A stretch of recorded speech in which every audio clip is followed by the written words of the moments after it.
तो आज की कहानी शुरू होती है जूल्स और जैकी नाम के एक मैरिड कपल से। दोनों अपनी वेडिंग एनिवर्सरी सेलिब्रेट करने के लिए शहर की भीड़ भाड़ से दूर जंगल के बीच बने जैकी के पुराने केबिन में आते हैं। ये जगह काफी सुंदर थी, चारों तरफ घने जंगल, एक शांति सी लेक और बिल्कुल साइलेंस। जूल्स को ये प्लेस पहले ही नजर में बहुत पसंद आ जाता है। जब वो घर एक्सप्लोर कर रही होती है तब अचानक जैकी कहीं दिखाई नहीं देती। जूल्स उसे हर जगह ढूंढने लगती है। कुछ देर बाद जैकी लेक के पास खड़ी मिलती है। वो बताती है कि कुछ दिन पहले आया स्टॉर्म की वजह से बोट हाउस काफी डैमेज हो गया है। शाम होते ही दोनों बाहर बैठकर टाइम स्पेंड करते हैं। जैकी अपना गिटार उठाती है और एक अजीब सा गाना गाने लगती है। उस गाने का लिरिक्स काफी डार्क थे, जैसे किसी इंसान के अंदर छुपे हुए मॉन्स्टर की बात हो रही हो। ये सुनते ही जूल्स थोड़ी अनकंफर्टेबल फील करती है, लेकिन वो ज्यादा सोचती नहीं और दोनों अपना वॉक एंजॉय करने लगते हैं। तभी बाहर किसी गाड़ी की आवाज सुनाई देती है। जैकी दरवाजा खोलने जाती है। जूल्स उसे मना करती है, लेकिन जैकी फिर भी डोर ओपन कर देती है। बाहर एक औरत खड़ी थी, उसका नाम सारा था। सारा जैकी को एक अलग नाम से बुलाती है। ये सुनकर जूल्स एकदम सरप्राइज हो जाती है। उसे पहली बार पता चलता है कि जैकी ने उसे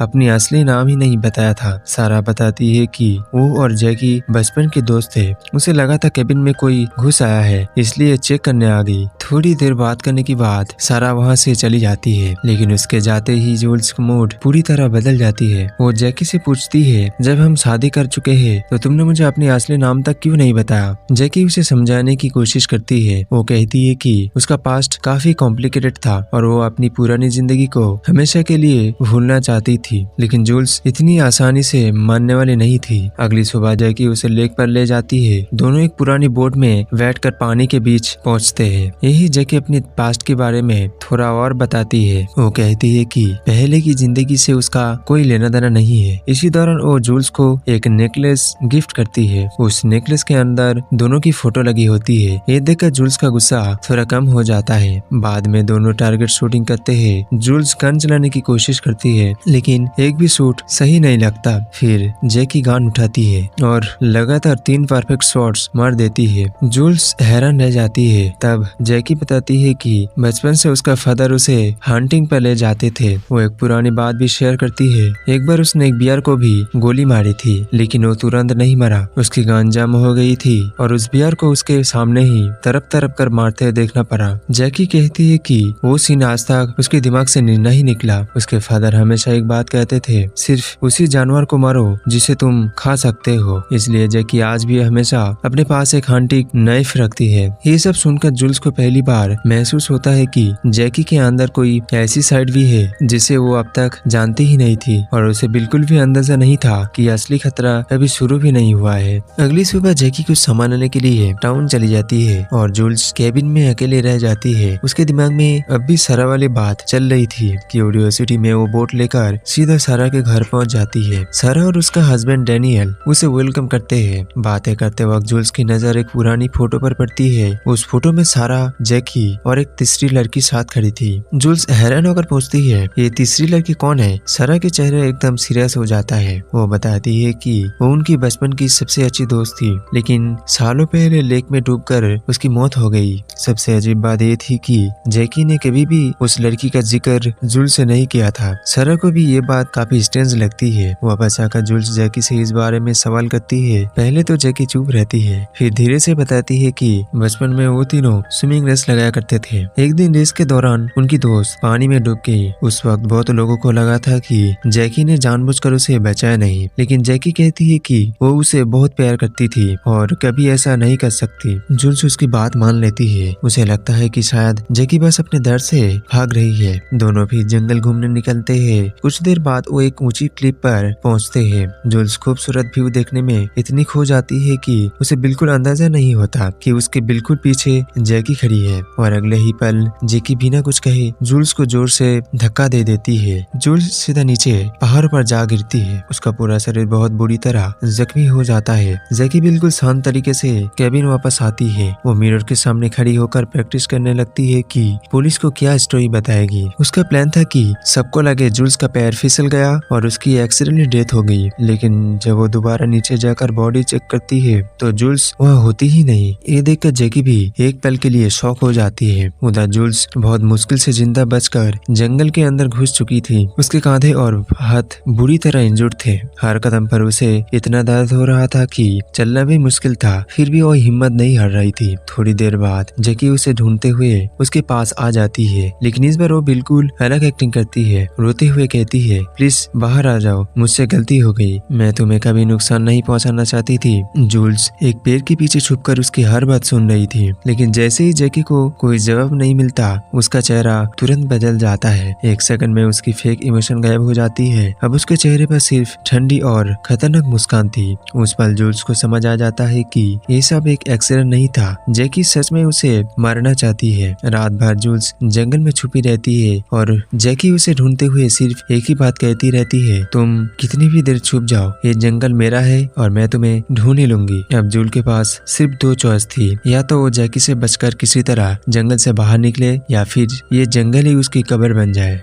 जख्मी होने के बाद भी वो किसी तरह जंगल से निकलने की कोशिश करती है, लेकिन जैकी इस जगह को बचपन से जानती थी, इसलिए वो हर पॉसिबल रास्ते पर नजर रखे हुए थे। काफी मुश्किल के बाद जूल्स केबिन तक पहुंच जाती है। उसे लगता है कि शायद वहां से पुलिस को कॉल कर सके, लेकिन केबिन के अंदर जाकर पता चलता है कि कम्युनिकेशन का कोई भी जरिया काम नहीं कर रहा है। मजबूरन वो अपनी घाव खुद ही साफ करती है और फास्ट एड से अपनी जान बचाने की कोशिश करती है। थोड़ी देर बाद जैकी भी केबिन पहुंच जाती है। जूल्स किसी तरह बोट लेकर लेक पार करने लगती है, लेकिन जैकी भी उसका पीछा करते हुए दूसरी बोट से उसके पास पहुंच जाती है। इसी दौरान उनकी मुलाकात सारा और डेनियल से होती है। जूल्स सच बताना चाहती थी, लेकिन जैकी धीरे से उसे धमकी देती है, अगर उसने एक भी शब्द बोला तो सारा और डेनियल दोनों जिंदा नहीं बचेगा। अपने दोस्तों की जान बचाने के लिए जूल्स चुप रह जाती है। रात को सारा और डेनियल डिनर के लिए केबिन आते हैं। बाहर से सब कुछ बिल्कुल नॉर्मल लग रहा था, लेकिन अंदर ही अंदर जूल्स की तरह उन्हें वार्निंग देने की कोशिश कर रही थी। आखिरकार उसे मौका मिल ही जाता है। वो सारा को सच बता देती है, जैकी बहुत डेंजरस है, लेकिन तब तक बहुत देर हो चुकी थी। जैकी को सब पता चल जाता है और फिर वो बिना किसी सोचे उसके पहले डेनियल पर हमला करती है। उसके बाद सारा को भी नहीं छोड़ती। कुछ ही पालों में दोनों की जान चली जाती है। ये देखकर जूल्स पूरी तरह टूट जाती है। उसके सामने दो और लोग सिर्फ इसलिए मर गया क्योंकि वो उसकी मदद करना चाहते थे। इसके बाद जैकी एक और शॉकिंग सच बताती है। वो कहती है कि उसने जूल्स से कभी प्यार ही नहीं किया, शादी सिर्फ एक प्लान का हिस्सा थी। उसने पहले जूल्स के नाम पर एक बड़ी लाइफ इंश्योरेंस पॉलिसी कर दी थी। उसका इरादा सिर्फ इंश्योरेंस के पैसे हासिल करना था और ये पहली बार भी नहीं था। अगले दिन जूल्स को केबिन में कुछ नेकलेस मिलता है। हर नेकलेस बिल्कुल उस नेकलेस जैसा था जो जैकी ने उसे गिफ्ट किया था। तब जूल्स को समझ आता है कि उससे पहले भी जैकी कई और औरतों के साथ यही गेम खेल चुकी है, पहली प्यार, पहली शादी और फिर उनकी मौत। यानी जैकी एक सीरियल किलर थी जो पैसे के लिए लोगों की जिंदगी से खेलती थी। अब जैकी जूल्स को दोबारा उसी क्लिप की तरफ ले जा रही थी, लेकिन इस बार जूल्स हार मानने वाली नहीं थी। मौका मिलते ही वो जैकी का ध्यान भटका देती है और उसके पास रखा ट्रैंक्विलाइजर डॉट चुराकर जैकी के गले में चुभो देती है। दवाई का असर धीरे धीरे शुरू हो जाता है। जैकी कमजोर पड़ने लगती है, लेकिन फिर भी वो जूल्स का पीछा नहीं छोड़ती। दोनों जंगल में भागते हुए एक बार फिर उसी क्लाइव के पास पहुंच जाते हैं। यहाँ जैकी बेहोश होकर गिर जाती है। जूल्स के हाथ में उसका नाइफ आ जाता है। चाहे तो उसी वक्त जैकी को मार सकती थी, लेकिन वो उसकी जैसा नहीं बनना चाहती थी।